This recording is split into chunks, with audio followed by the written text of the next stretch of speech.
罗珊珊警官，你原本的任务是接近黑龙会的佐藤，收集他们的犯罪证据。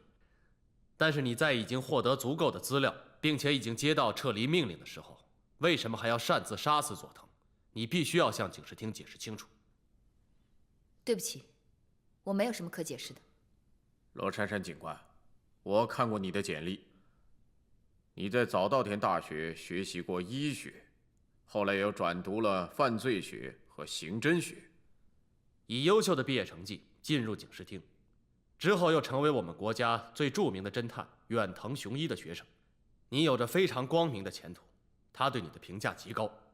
但是这一次的贸然行动，对你的未来影响非常大，你清楚吗？我很清楚。难道你就没有一个解释吗？没有，我接受警视厅对我的任何处罚。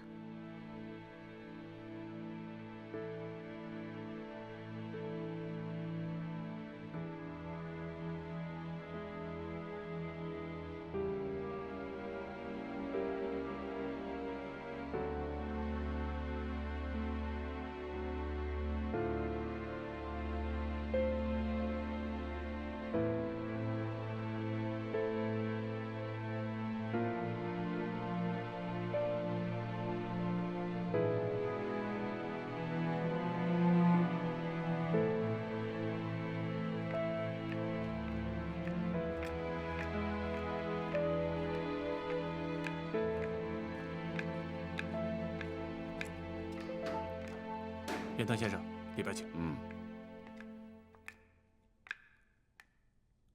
老师好。案发后的这几天，每份报纸都在报道佐藤被杀的消息，舆论也是铺天盖地，有的说你除暴安良、伸张正义，是个英雄，但更多的声音是指责你这个中国人有仇日情绪，知法犯法。对不起，老师，给您添麻烦了。你的举动让你声名远扬，可现在是非常时期，这样的声明对一个旅居日本的中国人来说，并不是件好事。为什么？为什么这样做？能给我个解释吗？佐藤是个恶贯满盈的黑道人物，可大和民族的法律根本就制裁不了他。所以你就可以替天行道了，是吗？以眼还眼，以牙还牙，这不是解决问题的方式。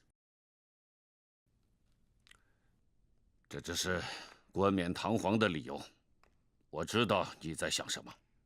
佐藤在1周前亲手杀了一个旅日华侨，所以你是想为你的同胞报仇。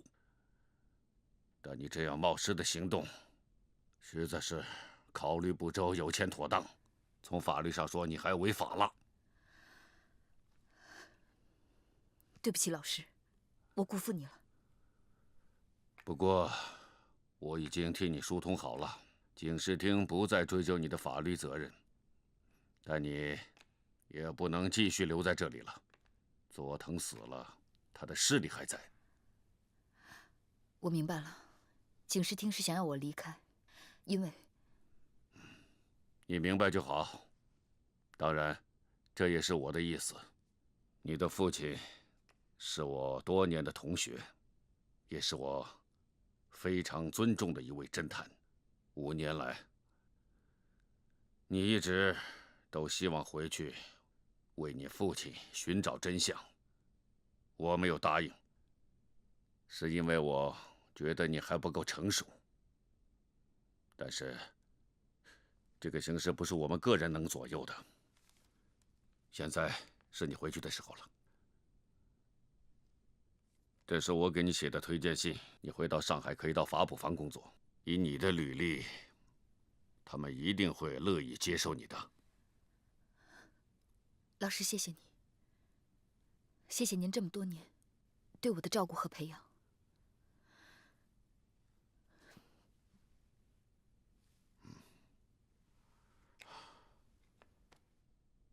终于可以回家了，但愿再见面的时候，我们不会成为敌人。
我又输了，要挠痒痒了。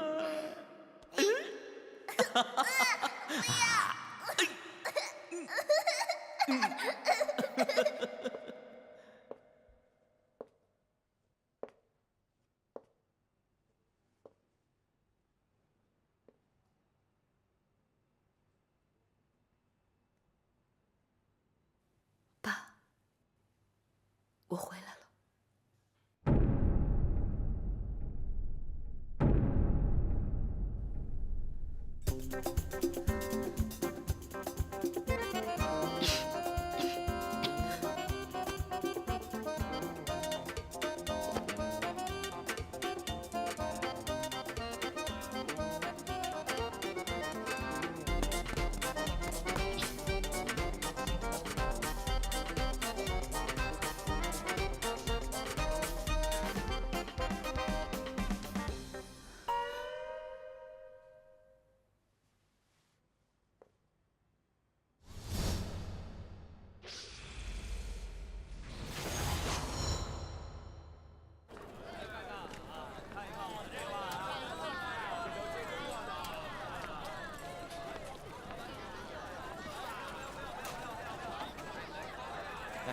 这位小姐，你慢慢挑啊，您看这质量可好了。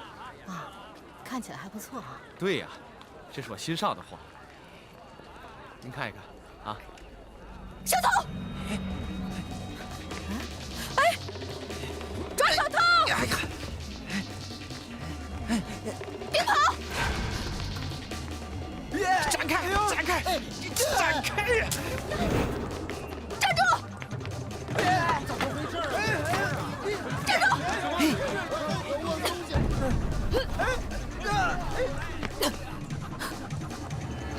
站住！二栗子，给我站住！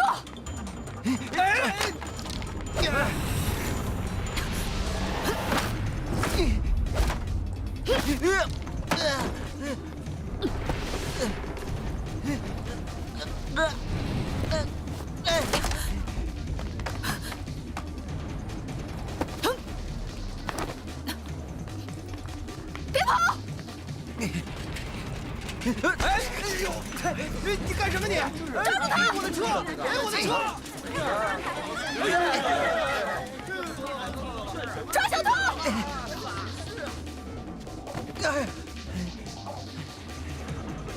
别跑！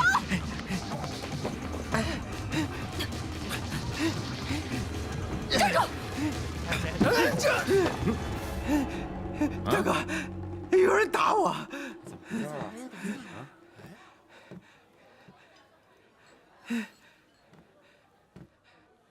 你是说他打你啊？就是他！你不会吧？堂堂一个大男人被女人打？刘大哥，他身手不一般呢。是吗？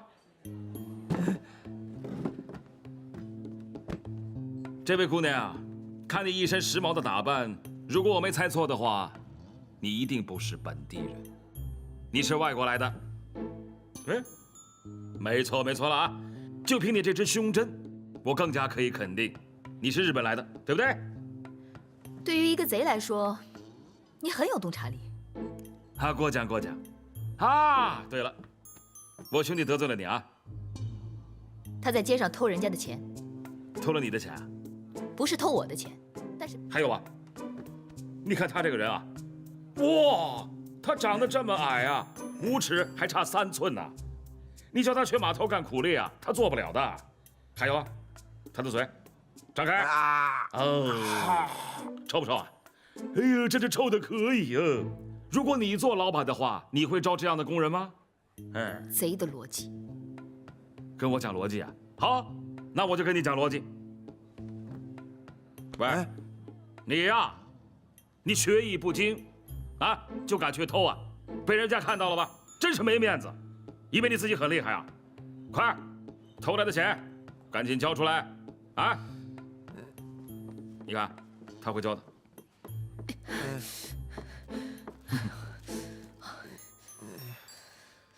来，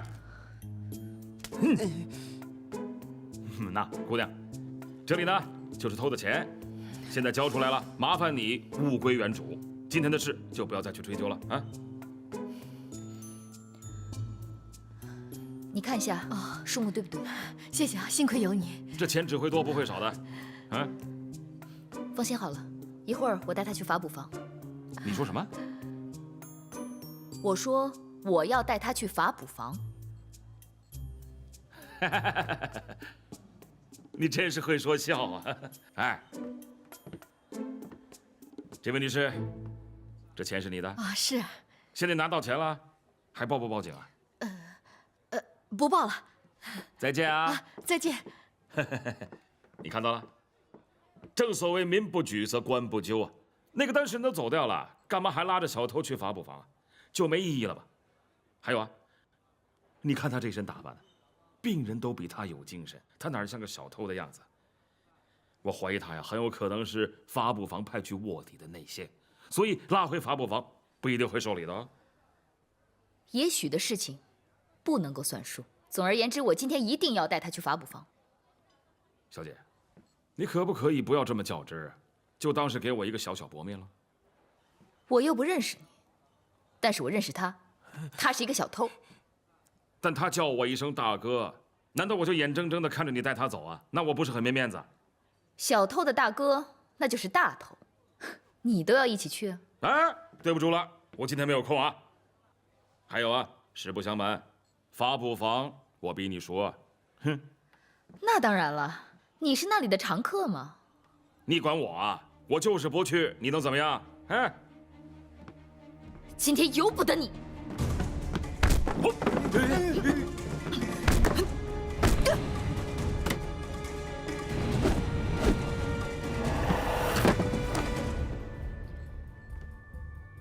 功夫不错呀。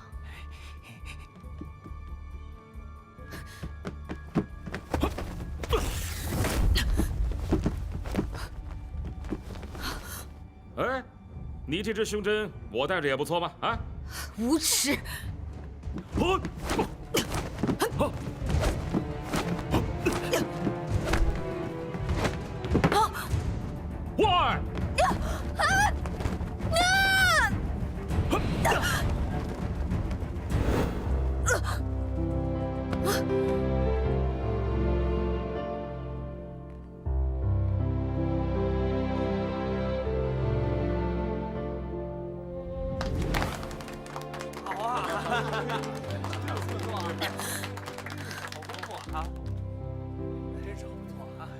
你的身手不错，只不过呢，女人就是女人，力道差很多。下三滥，也不知道你打的什么路数。啊，我没什么路数的，集各家之所长。所谓大象无情，大公无法，我可以教你的。不过你得先拜我为师啊。我还来啊？不打了吧？不好玩了啊？不打了？当然了，你一个女人呢，我打赢你是应该的。万一呢，我输给你了，我不是很没面子？你看有这么多的观众哎啊！哎，你不要这个了，把它还给我。没问题啊。如果你告诉我你的名字、住在哪里，我就还给你啊。你自己留着吧。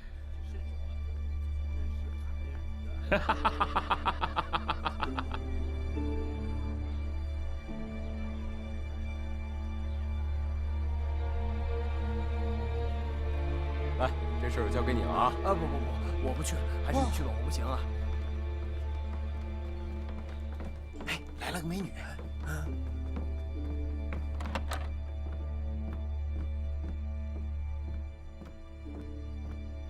我找范督察，我是罗珊珊。谁？啊，是罗成的女儿罗珊珊。你是珊珊啊？哎，来走。哎呀，你啊，走。哎呀，你都长这么大了，我都认不出来了。范督察你好。怎么叫督察呢？连叔叔都不叫了？我觉得那样没规矩嘛。什么叫规矩啊？这规矩是人定的。这大事上讲规矩啊，叫原则；小的事情上讲规矩，那就是老古董了。你在外边喝了那么多年的洋墨水了，啊，比我还刻板呢啊！范叔叔，哎呀，真是的，这么多年过去了，哎，怎么样？你在日本还好吧？挺好的，学了不少有用的东西。就是，你这么冰雪聪明，肯定在以后能学以致用。怎么样？这回回上海来是不是度假的？现在中日关系越来越紧张，很多旅日华侨过得很艰难。这次我回来，没打算再回去了。你回来好啊，这儿呢，有什么事情我还可以照应啊。谢谢范叔叔。谢什么呀？我跟你父亲那当年是好兄弟啊。哎，当年你刚生下来的时候，我还抱过你好几次呢。哎呀，可惜呀，不提了，不提了。那有什么需要我做的啊，你就尽管说。这次我来找您是来求职的。这是我的老师远藤雄一先生写给法补房的推荐信。远藤雄一先生的大名，我早有耳闻。既然他称赞罗小姐为不可多得的文武双全之才，那肯定不会错。谢谢。但是想到我们的法补房来就职，必要的程序还是要走的。总督察的意思是还要经过一些考试，这是我们这儿定下的规矩。没有问题。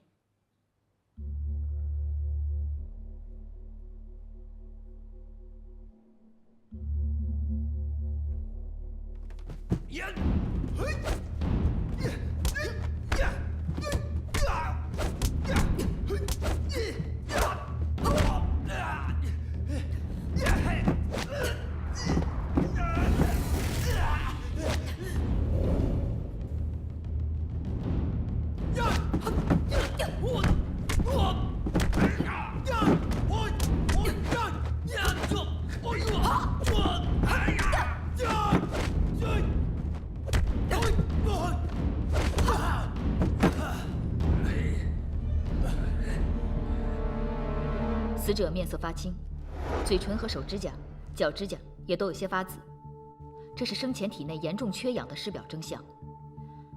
表面看来，死者是死于严重的风湿性心脏病，肺静脉的血液回流受阻，导致呼吸功能的障碍，然后就会在尸体上出现严重缺氧的尸体征象。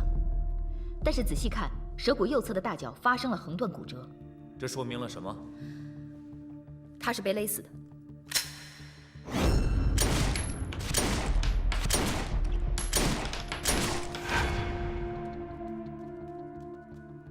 报告督察，无法权重。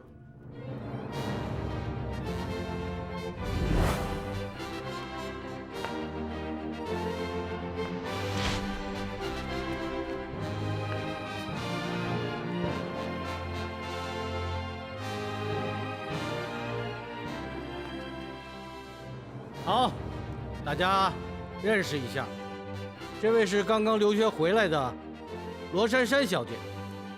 罗小姐在日本学习医学，后来又在早稻田大学学的是犯罪学、刑侦学。她是日本著名侦探远藤雄一的弟子。从今天开始，罗小姐被任命为法补房的副探长。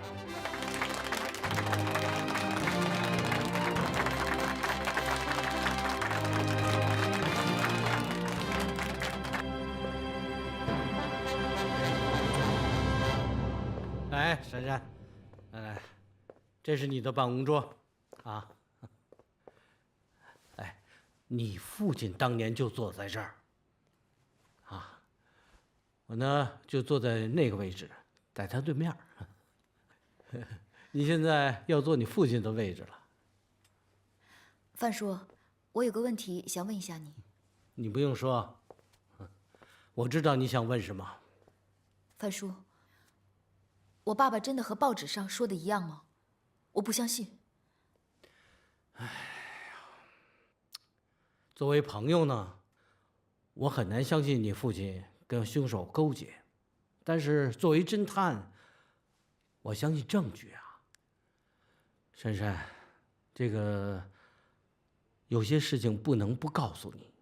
当年在调查这些案件的时候，每一件事情后面都有证据支持，所以定案不可能那么快啊。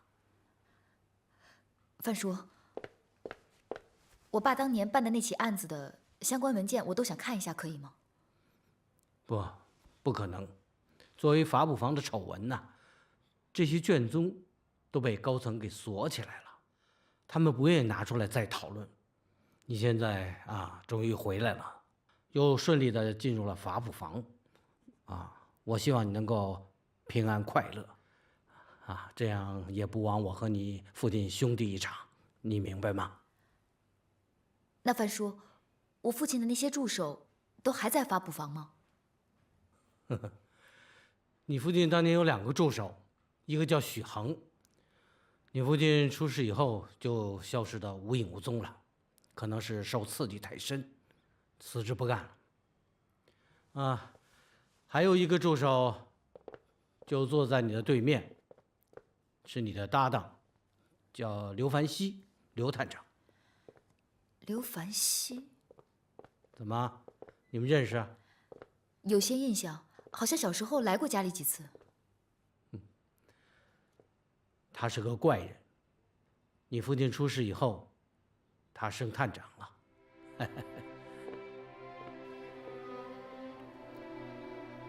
妈妈，今天是你的忌日，你离世已经5年了，在那边好不好啊？我2个最亲的人，一个是你，一个是师傅。你们2个都在同一年离开了我。师傅走的那一天，都没有来得及吃你包的馄饨。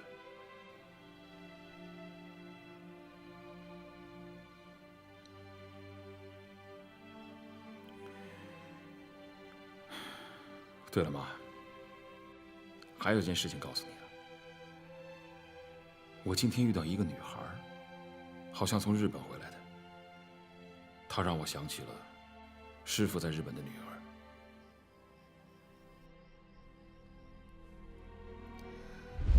作为法捕房的丑闻呐，这些卷宗都被高层给锁起来了。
别动！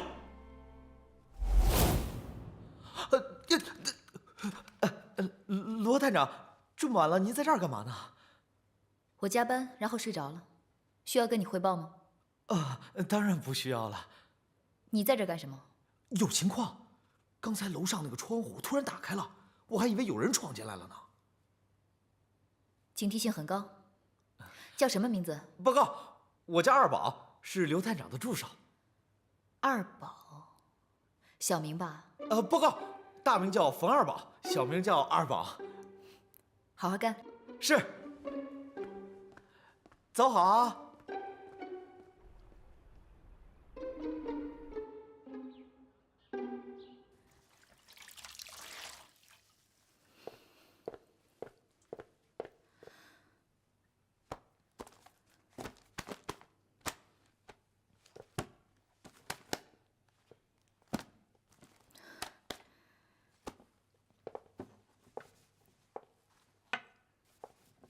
哟，这屋里还有一个呀！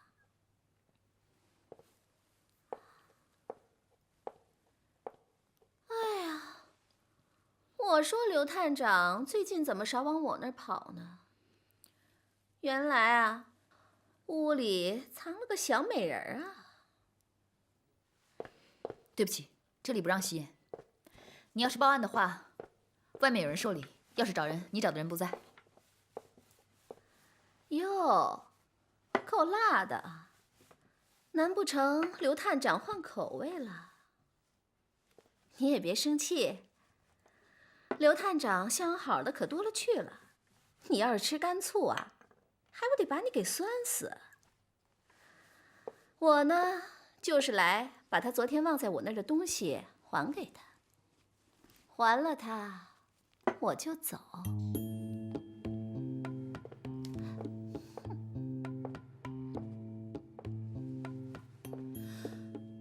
我说这位小姐，我不认识你，请问你是哪位啊？我说这位长官，叫我罗探长。好，罗探长，我跟你们刘探长那姓名？什么姓名？你的姓名。小桃红，真是姓名，艺名留给你的客人用。你，陈桃红，干什么的？你不是都看出来了吗？陪客人喝花酒。住哪儿？秀楼。年龄？我说刘探长，你要还想知道什么，就问你们的刘探长去吧。我们那儿他一天到晚能去8回，熟得很。你可以走了。你放心，就算八抬大轿请本姑娘，姑娘我都不会来了。哼，东西我已经送回来了，老娘多一件也没要。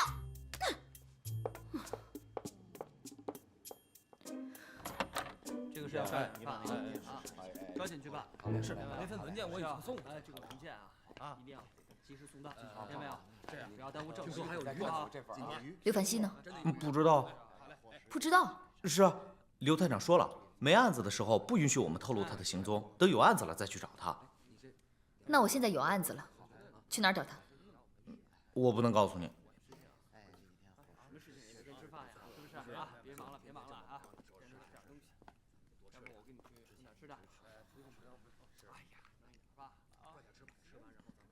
他是在妓院吧？那也不一定啊，有可能在茶楼或是赌场。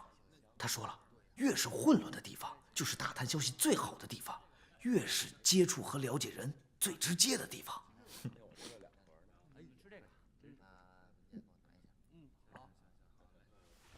哎，罗探长，罗探长，你别误会啊，刘探长的意思是说呀，要做一个好探长，就必须得了解妓院和赌场。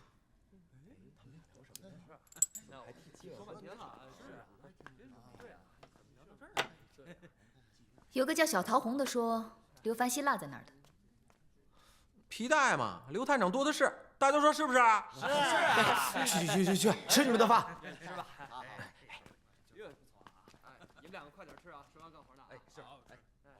刘探长说了，一个男人必须准备3条皮带，这是对女人的脱身之戒。你们这个探长到底是怎么样一个探长？刘探长是个好探长啊。好在哪儿？他是我们这儿破案最快最多的探长，案子到他手上1个月准破，没有破不了的。是吗？哎，俗话怎么说来着？严师出高徒，他的师傅可是大名鼎鼎的罗成探长啊。你知道罗成？当然知道了，当初说他警匪勾结，打死我都不信。哎，我说当年案子怎么回事啊？哎，你别问那么多。刘凡熙什么时候回来？这个我真不知道。早年还有罗探长看着他，现在都没人管他了。范督察呢？范督察，范督察那是坐在马桶上打瞌睡。怎么讲？眼开眼闭呗。吃饭去吧。是。哎，看什么看？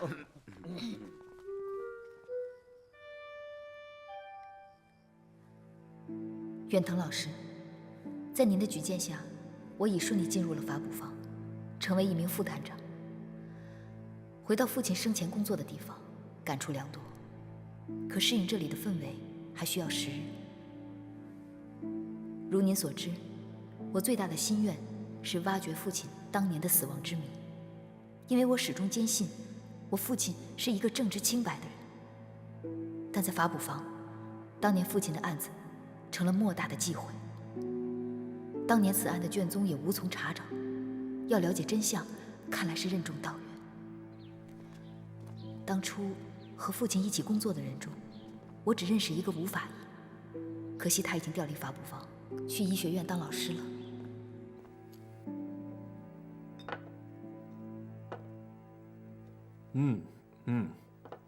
太香了。谁不吃谁傻子。哎，你不来一口？哦，我不吃。你不吃我吃。我找一下吴法医。把尸体抬到殓房，等吃完饭再解决。我是罗珊珊，罗成的女儿。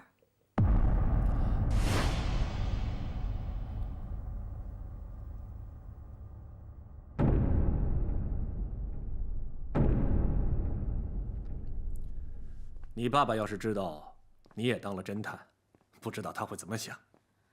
爸爸把我送到日本去，就是让我学侦探。吴叔叔，这次我来找你，想从你这了解一下当年断手案的情况，因为我知道，当年是你验的尸。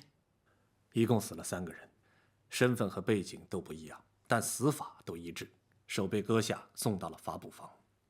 如果要切下一只完整的手，这是很麻烦的。对，人骨头的硬度哪那么容易被切断，尤其是手腕。而且手腕的腕骨是由8块小骨组成的椭圆形，结构虽然不是很复杂，但是综合密度很高。所以手送到法捕房的时候，其实受害人都还没有死，而人其实是失血而亡。凶手会留出3个小时的时间，让断腕处不是大量的流血，而是慢慢的滴。吴叔叔，我爸最后是怎么会跟这个凶手牵连上呢？我只是个法医，真的不知道这些。若真的要查，那些卷宗肯定会帮上忙。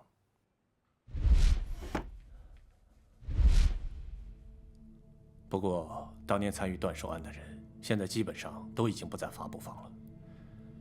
现在只留下刘凡熙，他对此也绝口不提。我知道，他心里是有愧疚的。他总觉得，出事那天他没在现场，才铸成了大错。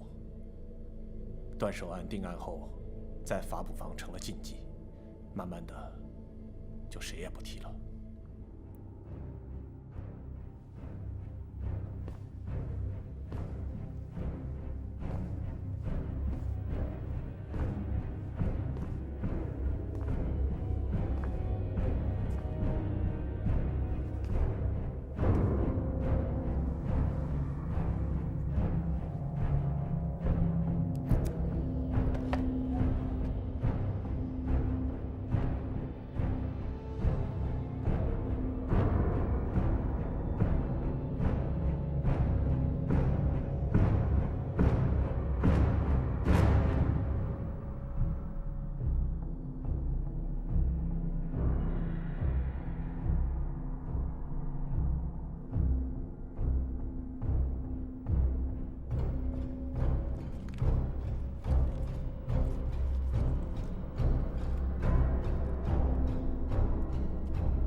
烦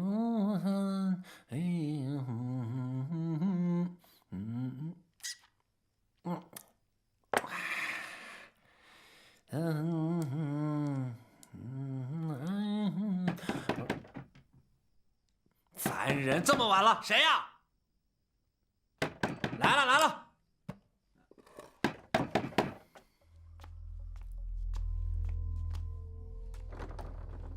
我来呀！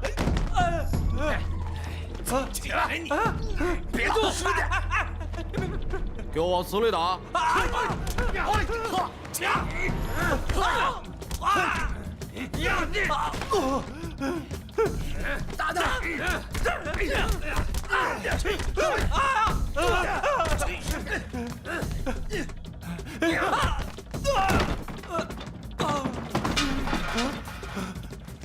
起来！走！刘大哥，我知道我该死，您就可怜可怜我吧。打！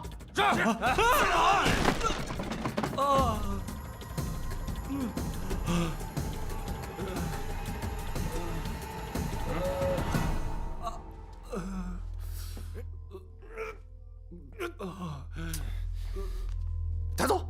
是。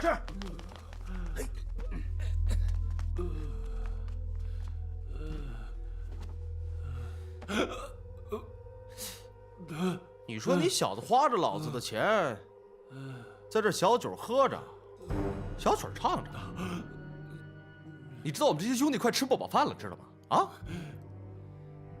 你要是个娘们儿，老子早把你卖窑子里去了。大哥，你现在就是打死我，我也拿不出钱来啊！再宽些，我一定还。宽限你多久？我想再给我3、5个月。哎呀，来，还是把他打死吧。3天，我一定还。3天之后，我要是见不到钱，你知道后果会是怎么样的啊？我知道。走。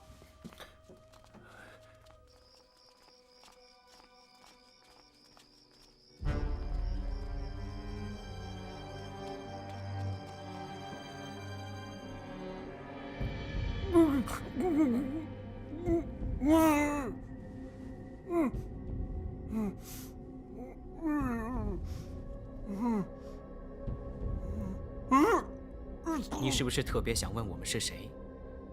为什么会在这里出现？这儿现在成储藏室了。我记得以前，只要有人犯错、关黑屋的时候，就是关在这里。你当时是这家孤儿院的院长。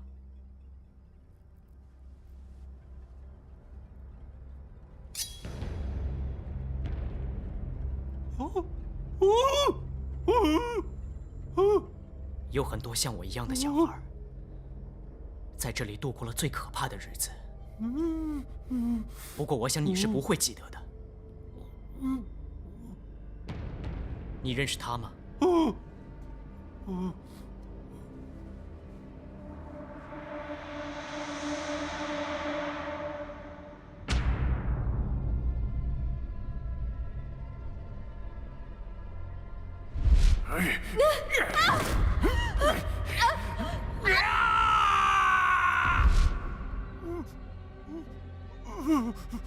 他14岁那年，你把他骗到你的院长办公室。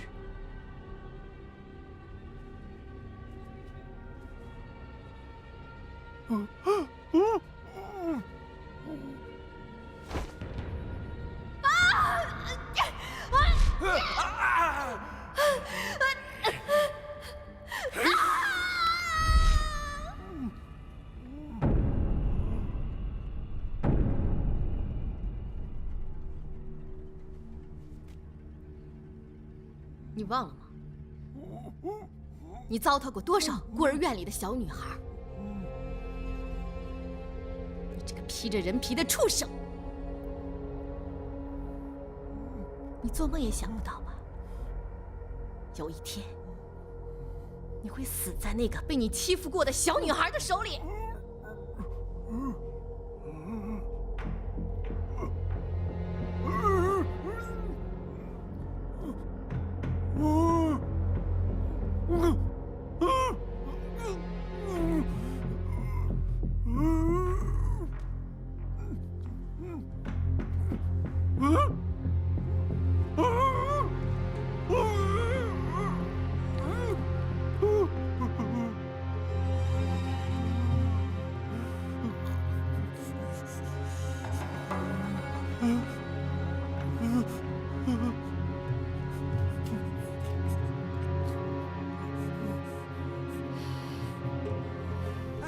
出事了！哎，怎么了？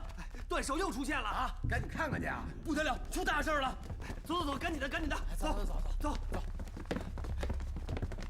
哎，快点！出什么事儿了？哦，政务监送来一只断手，快去看看吧。走。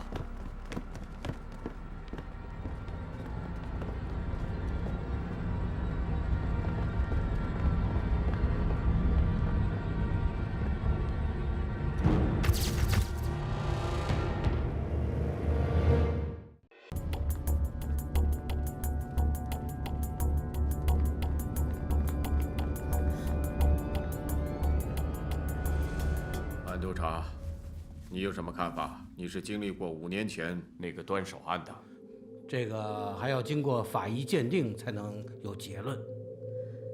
伤口是顺着腕骨的咬合部分精密切割而成的，切口处的血管没有爆裂，说明切割的时候凶手做了止血的处理。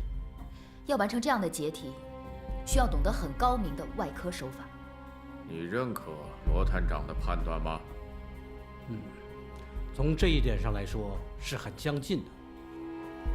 当年的案子吧，很轰动，很多媒体都做了详尽的报道。那是模仿作案？有这可能。如果是和5年前的案子相似的话，那这只手送来的时候，它的主人应该还活着。范督察，是这样吧？你说的很对。再来看血液的渗透，垫着手的报纸已经有浸泡的变化，手指的曲张和僵硬程度很高，手指甲的颜色已由紫色变成了浅透明色，说明时间是在6个小时以上。总督察，我希望能够负责这个案子。范督察，你觉得怎么样？珊珊的知识很丰富，但是唯一的欠缺是对这不太熟。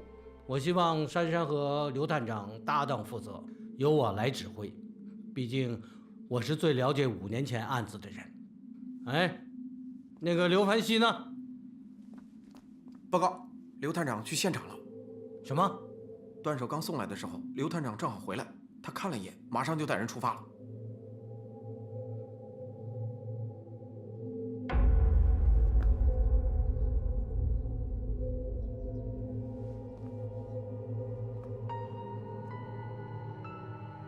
二宝。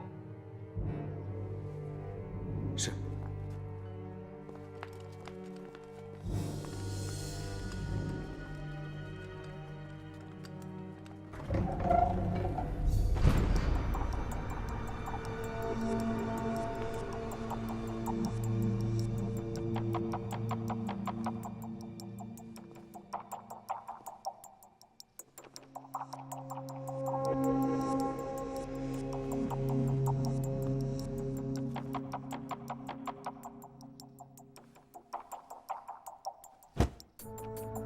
对方应该不止一个，是被几个人打的？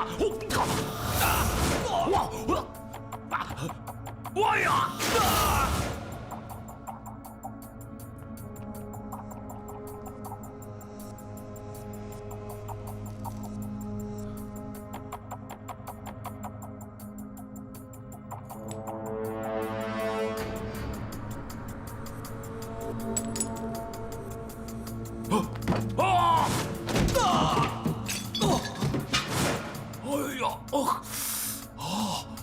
被人踢了，然后又被人扔出去啊！精神点儿。好。罗探长，为什么出发了不告诉我？刘探长没让我叫你啊。他人呢？里面啊。哎，罗探长，不能进去。为什么？反正他每次都不让我们进去。查案有什么见不得人的？罗探长真不能进去。刘探长在做现场分析的时候，不喜欢有人打扰他。督察长来了都不行，这是他的规矩。从今天开始，没有这个规矩。啊？哎，罗探长，罗探长！哎呀，完了完了完了，这下要出事儿了！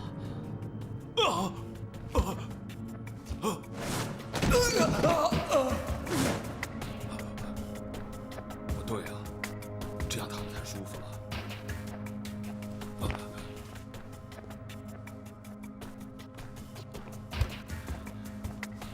哇，应该是这样吧？龙大哥，你不要打了！说过现在没钱呢，过几天我一定给你些利息啊！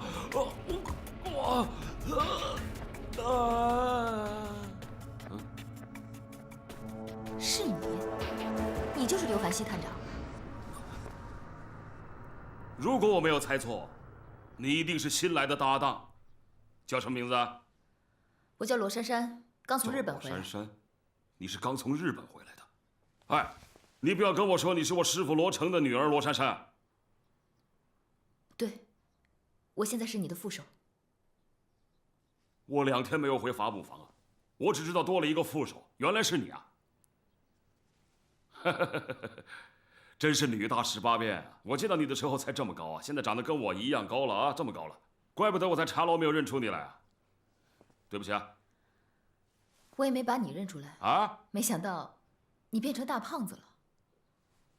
哎，没办法了，单身一个人，没有人管，没有人理，就长成这样了。哎，别说我了，还是说你吧，你来这儿干嘛？我来破案。你破案啊？开玩笑啊，这种地方不是女人来的。上头说了，这个案子由我们2个人负责，所以我有权进来。你知不知道这个案子跟当年师傅的案子很相似的？我劝你不要插手。正因为如此，我才感兴趣。谢谢你还记得我父亲。我还以为你把他忘了呢。对不起啊。你今天说了2遍对不起，也不知道哪遍是真的。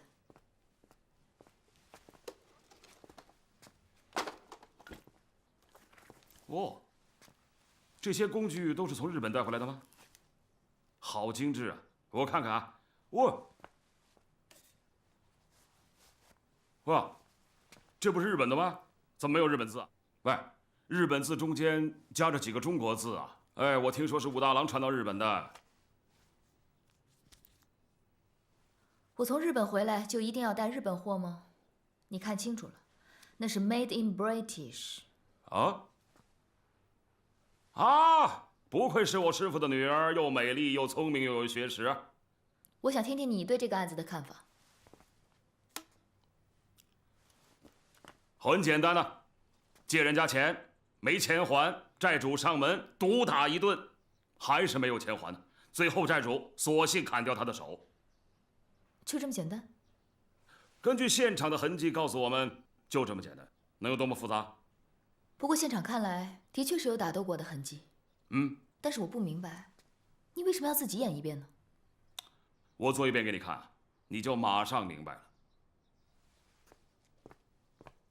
一来，看他在这儿，砰呀，一脚踹飞，砰，按到那里，梆梆梆梆梆梆的打，有没有钱还的？没钱还，再打，梆梆梆梆，有没有钱还的？还是没钱还，摔飞在桌子上，桌子摔烂，梆梆梆梆梆梆梆，梆梆梆梆，有没有钱还？说了没钱还，再拉起来扔飞出去啊！在这里打，梆梆梆梆梆，梆，有没有钱还？没钱还呢，再扔飞了出去啊！梆，梆，一脚踩住胸口。我再问你一次，有没有钱还？没有钱还呢。我最后再问你一次，有没有钱还的？真的没有钱还的。然后你就进来了。难道他不会还手吗？他根本就没有机会还手吗？那可不一定。嘿，呼！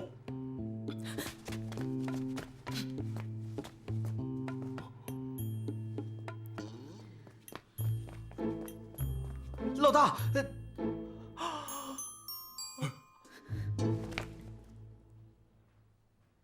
谁让你进来的？你不知道我和罗副探长在讨论案情的吗？还不快滚出去！哦。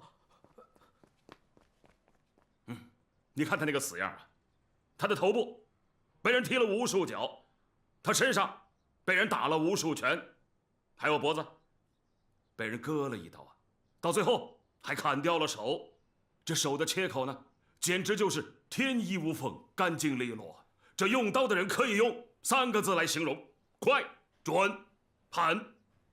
在上海滩，能把一个人打得如此不成人形的，我觉得非他莫属，那肯定就是青帮堂主龙彪。龙彪？没错，还有他的手下，号称上海滩第1快刀。这2个人加在一起，那答案呢就很简单了。你的意思是说，他是先挨了一顿打，然后砍了手，最后切颈而死？没错，其实他怎么死呢，不是最重要的，最重要的就是要找到真凶。怎么死的你都没有弄明白，那你抓到的凶手多半是错误的。你想龙彪要杀他，用得着这么复杂吗？还有你说的那个上海第1快刀，他能砍出这样的切口吗？除非他是懂医的。你这么说什么意思？意思很明确，刀快是没有用的，要切出这样精密的切口，除非他是懂医学的。你搞错了。是对是错，抓来一审不就知道了？走。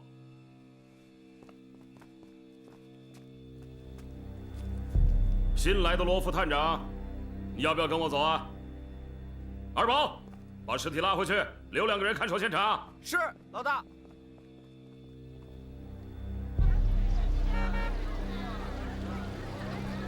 你觉得这么随便抓人合适吗？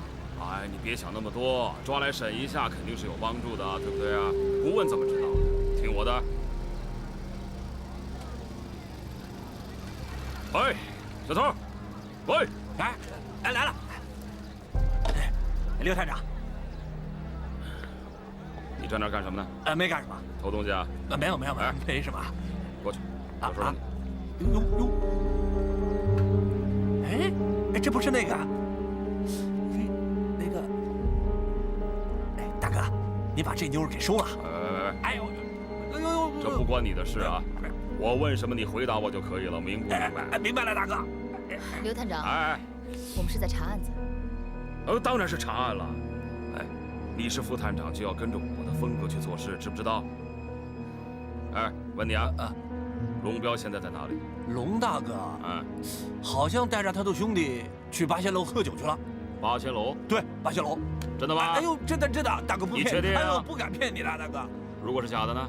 不会的。你肯定？我什么时候骗过你啊，大哥？拿着，盯着点。哎，谢谢啊，行，知道了。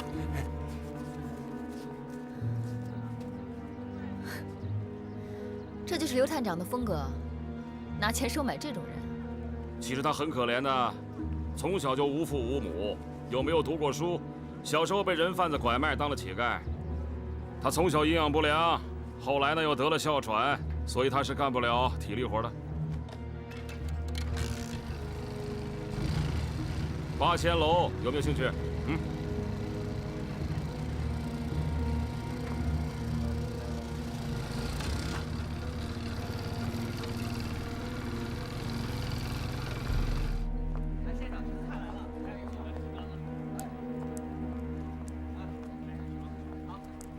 快刀，你老大呢？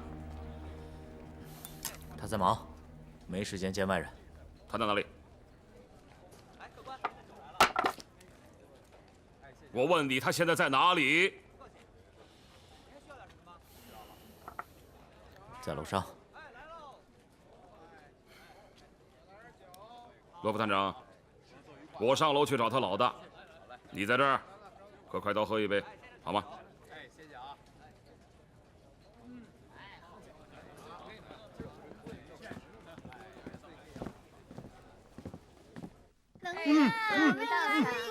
好，你喝。这个好吃，哎呦，吃吧。龙堂主，吃吧，龙哥。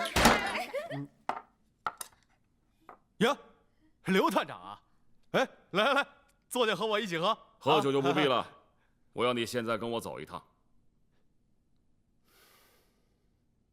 去哪儿啊？我叫你跟我走，当然是去法捕房了，难道去我家？去！什么呀这是？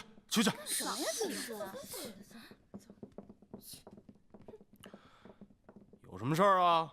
我想问你的，当然是关于薛三儿的事了。嗨，我还以为什么事儿呢。哎，行，我给你刘探长个面子，就多宽限他几天。我跟你讲，如果薛三儿没死，这面子你不用给我。可现在他死了，我不带你回去，我就很没面子。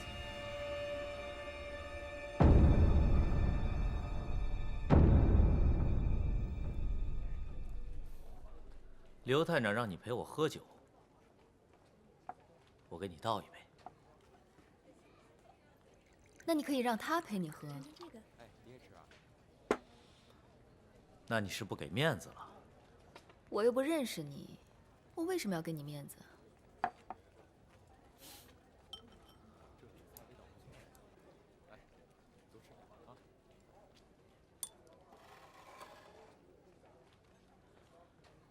我相信你会喝的。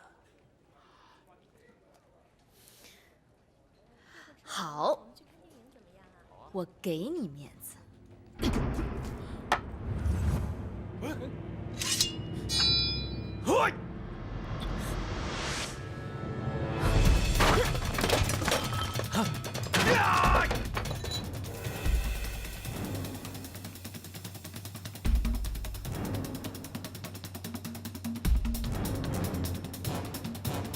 上！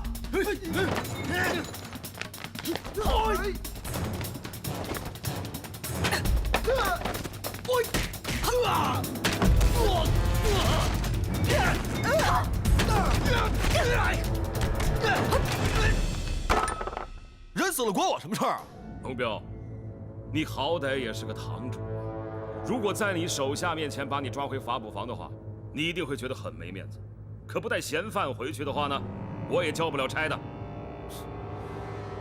你想怎么样？去留与否，跟你赌一把。赌什么？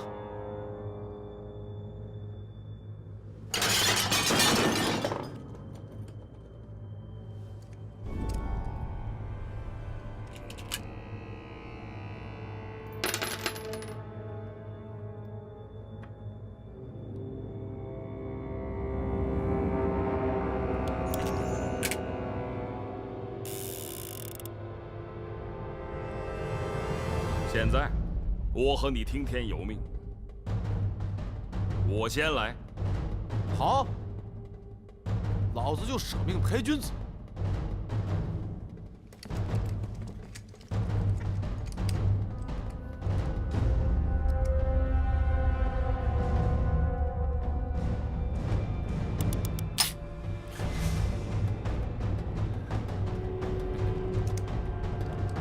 到你了。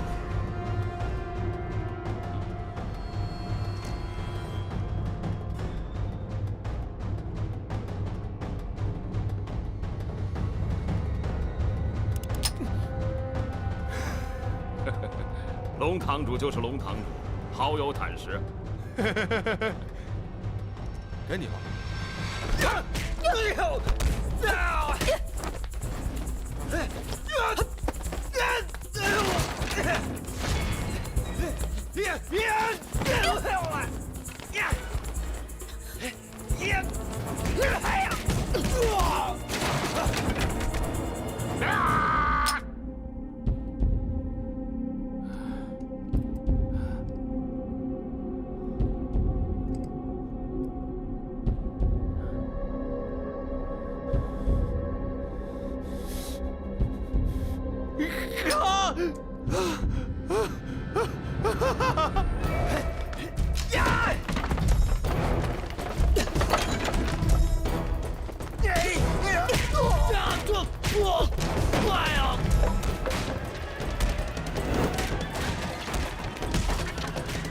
还有最后2枪，不是你就是我哎，还玩不玩？不是说听天由命吗？啊？怎么，刘探长，你的威风呢？啊？要不然你现在给我认个罪？好，我就陪你玩。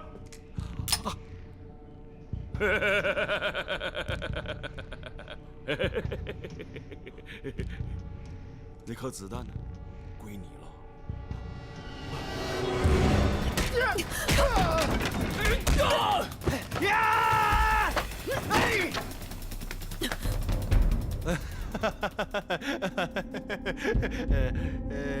刘探长真是英雄，小人甘愿受。笑什么？好笑啊！早跟我走不就好了？费了我那么多的事，我就是要你走一趟而已啊！如果你真没有杀人的话，你跟我回法捕房，我保你没事。走了。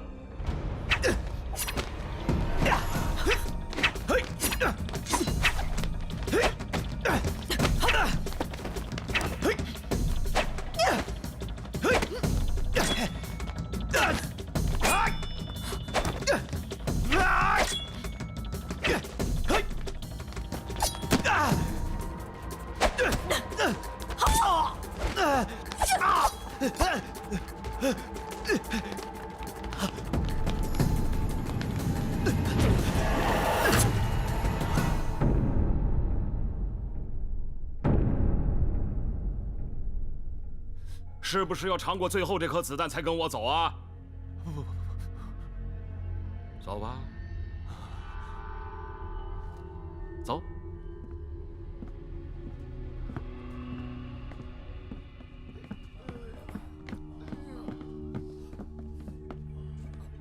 哇！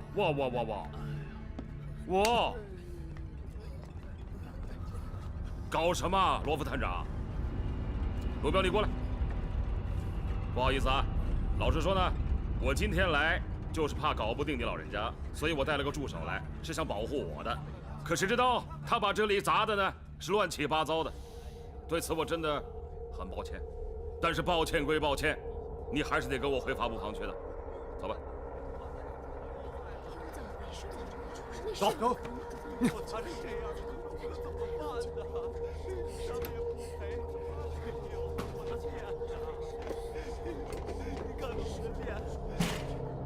穿完了呀，你看看呀！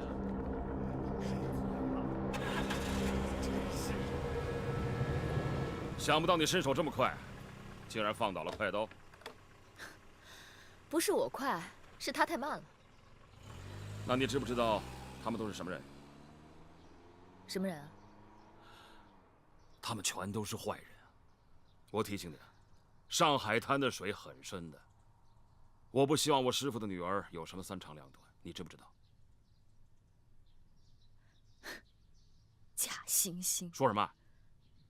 我说你假惺惺啊！你说我假惺惺啊？我为你好，你知不知道啊？上海滩呢，不是你想的那么简单。师傅的事情就是个例子啊。你也认为我爸是被冤枉的，对不对？哎，起码我觉得疑点重重。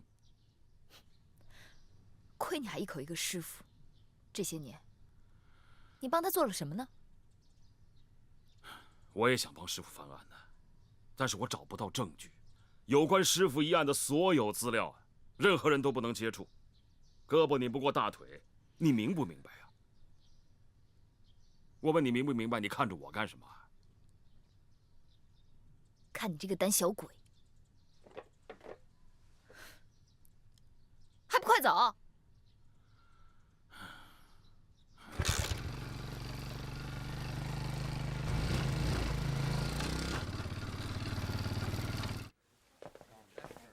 哟，两位客官，1碗馄饨，2碗锅贴，动作快一点啊！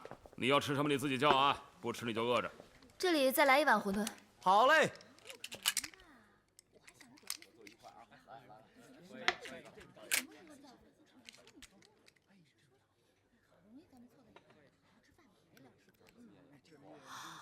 你搞什么鬼啊？我就是用这个东西呢，骗过了龙彪。有些事情你还不明白，慢慢学喽。啊，那这个东西呢，现在物归原主，还给你。怎么，你不想要了？你不要就当送给我了。你的手不知道碰过什么东西，我能要吗？我手很脏的，现在我摸了你的手啊，你把手切掉好吧？哎，别动手动脚的啊！我们要和睦，要团结。现在我们是搭档了，你知不知道？真够倒霉的，我怎么会跟你这种人成为搭档呢？你问他呀，啊，天意呀。哎，这只胸针啊，越看越漂亮。哦，过2天呢，我去绣楼的时候送给你个姑娘，肯定会很喜欢的。什么？你要把我的东西送给那些姑娘？你干嘛那么惊讶？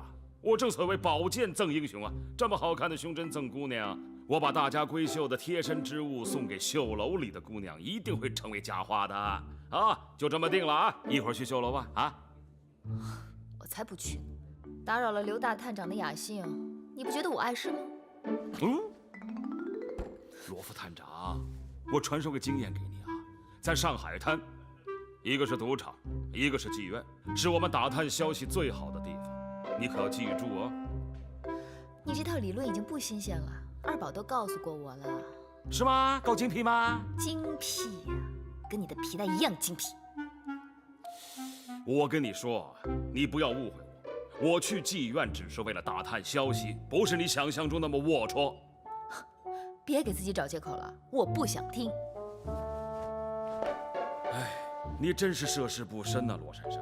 在上海滩，一半的男人……刘凡熙，我知道你见识很丰富，风格很独特，但是我很负责任地告诉你，你是我见过最恬不知耻的探长，同时也是一个最出类拔萃的探长。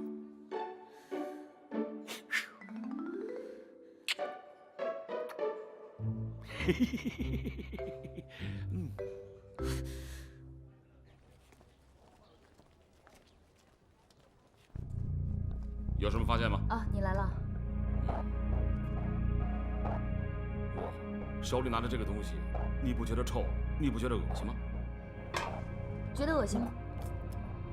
哎呦，如果我是你啊，打死我也不会碰这些玩意儿的。你离我远点。有时候吧，我觉得活人比死人更恶心。你要是不想在这儿的话，你可以走啊。回头我把验尸报告告诉你。隔壁不是有个什么黑帮老大等着你审吗？没错，我刚刚想到怎么审这个黑帮老大最省时间、最不费力了。哎，怎么审都没有用的了。为什么？因为他根本就不是凶手啊。他不是凶手，谁说的？他说的。他。那个黑帮老大顶多就是打了他一顿，但是真正的致命伤是他断手后失血。那照你这么说，就是快刀砍的他喽？快刀顶多是剁肉馅儿。哎，你仔细看啊，这是经过精密切割的，骨骼完整，所以啊，真正的凶手应该是很了解人体、懂得医学的人。而薛三的手被砍下来之前，他还中过毒，具体中了什么毒，我现在还不知道，应该是麻醉类型的。你觉得黑帮老大追债需要费这么大的事儿吗？明白了。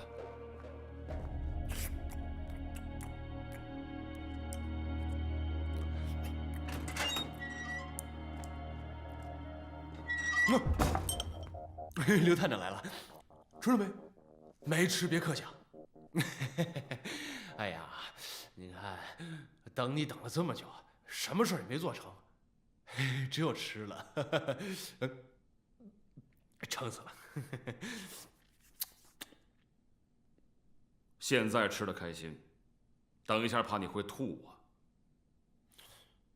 我问你，你跟薛三儿有什么过节？什么过节？哎呀，还能有什么过节呀？哎，不过就是放了笔高利贷给他。他2个月以前借了我的钱，哎，我这是有规矩的，我的钱是不借给大烟鬼的。可我兄弟他不知道，薛三儿好这口啊，嘿嘿，把钱借给他了。嘿，你说这大烟鬼他怎么可能有钱还呢？他有钱，不也抽光了？是吧？所以我就找他谈谈喽。照你这么说，他没钱还给你，你就灭了他，是不是？灭了他？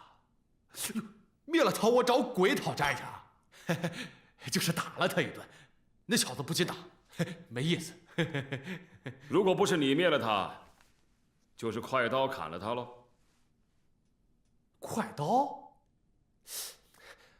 快刀的刀啊，不沾大烟鬼的血，没面子。我跟你说，现在薛三儿死了，最后见到他的人是你，怎么解释？我解释什么呀？我走的时候他还好好的呢。我现在就带你去见见他，让你看看他哪儿还是好好的。你看清楚。来啊，开门。你说你走的时候薛三儿还是好好的，但是我看到他的时候就是这个样子。你过来，你看看，现在他是死的还是活的？说，死的，死了吧？死。薛三全身上下都有淤伤，是受到拳头用力击打所致。但是最致命的是手被人用利器切下。你看到了吗？伤口平滑整齐，而且没有不规则的痕迹，骨骼没有明显断裂痕迹，还有就是颈部的致命一刀以及中毒的痕迹。我来问你，薛三是不是你杀的？说啊！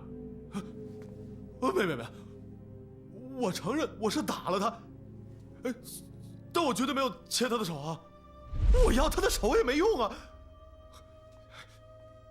要不然这样，算我倒霉，他欠我的钱我不要了，我再给他家里人包红包，这样成了吧？我不管你怎么做，你现在只要告诉我是谁让你下毒毒死他的，讲。我哪里知道啊？是你们说他中毒的。你过来。过去。你来看。过去啊！我检查了薛三的肠胃器官，在他的肠子里有面条的残渣，而胃里有没有消化完的面条，里面的面条检测出来有毒素，但是肠子里的却没有。毒是在挨打之后才下的。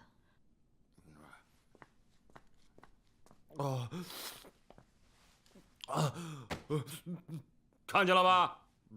听到了吗？我问你啊，你见到薛三的时候，他在干什么？说啊！我去的时候，他在吃面条呢。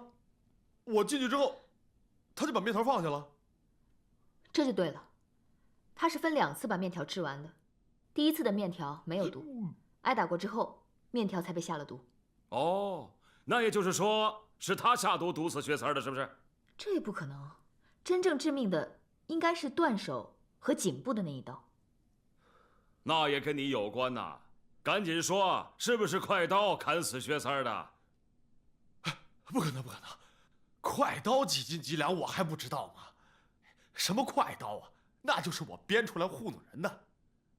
他在虹口刀劈6个日本人的事儿，那是兄弟我一手安排的，不是他一个人，是30几个人架着让他一刀一刀砍的，然后找些记者，写文章，让兄弟们到处去说，这样他才成了上海第1快刀嘛。这也不可能是快刀干的。我刚说过了，真正的凶手是懂得医学的。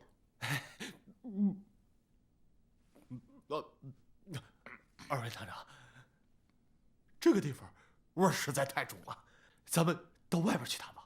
哎，你不是很凶的吗？啊，这种味道你都受不了啊？你怎么当黑帮老大的啊？刘探长，凶狠，那是我职业需要。其实我这个人内心啊是很儒雅的，我是个斯文人。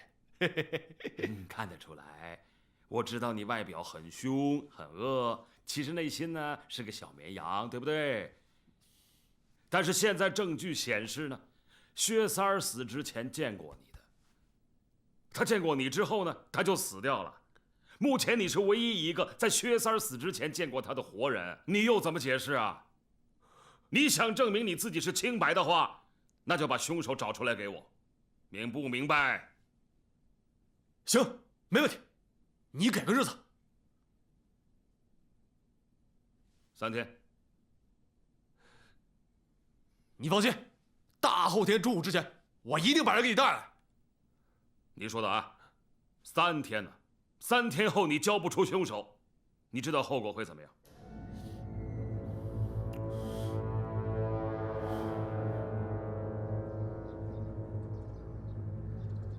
罗成的女儿在法捕房，现在成了刘凡熙的手下。刘凡熙可是罗成的徒弟呀。他不过是酒囊饭袋一个，怎么会又出了一个断手案呢？哎呀，真是奇怪呀，跟当年一模一样。陈鑫早就死了，难道是鬼做的？我想，应该跟5年前的案子没什么关系吧。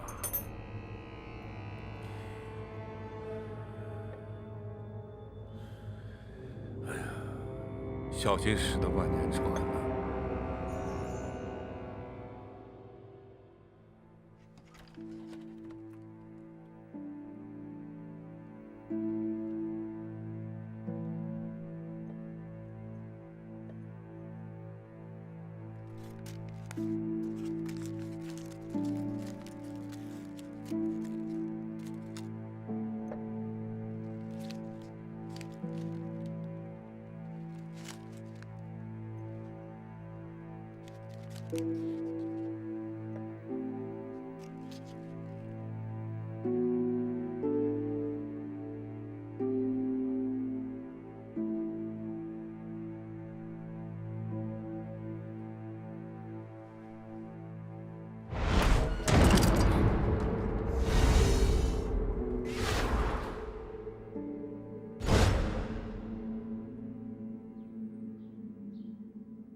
小狗子，你又来了。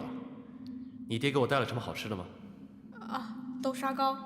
好，正好我饿了。来，过来，过来，过来。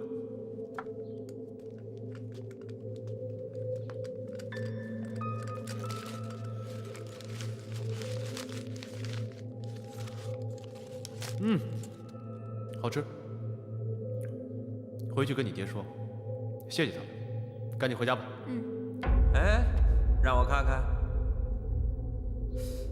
别说，他跟你长得还挺像的，是不是你的种啊？你真会开玩笑。你觉得我会带个累赘来跑江湖吗？我就是帮他爹治过病而已。看来陈兄不只会要命，还会救命呢。啊？小狗子是吧？告诉我，你爹叫什么呀？我又不认识你，为什么告诉你啊？万一你是坏人呢？这小孩子嘴还挺厉害的嘛！啊，那让我看看你爹有多疼你。放开我！放开我！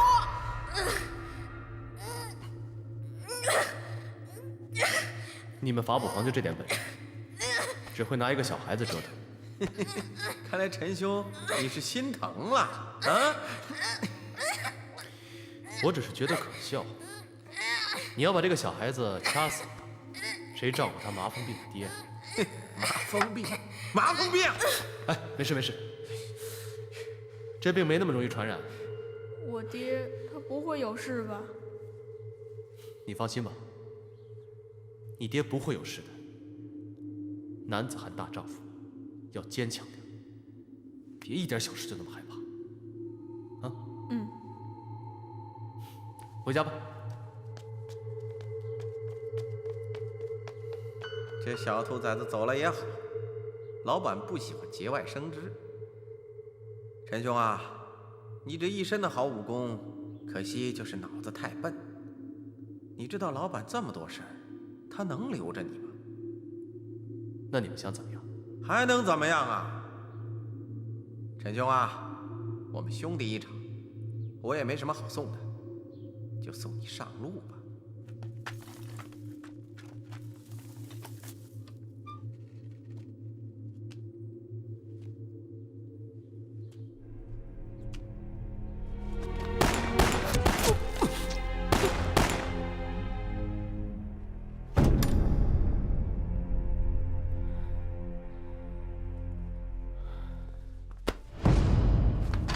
陈，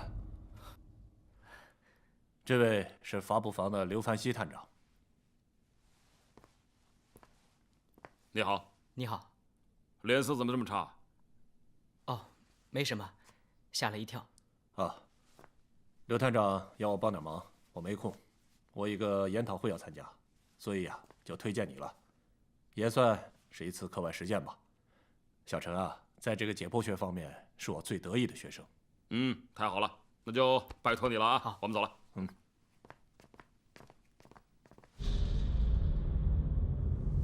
什么意思啊？用最快的速度，沿骨膜把他的手切下来。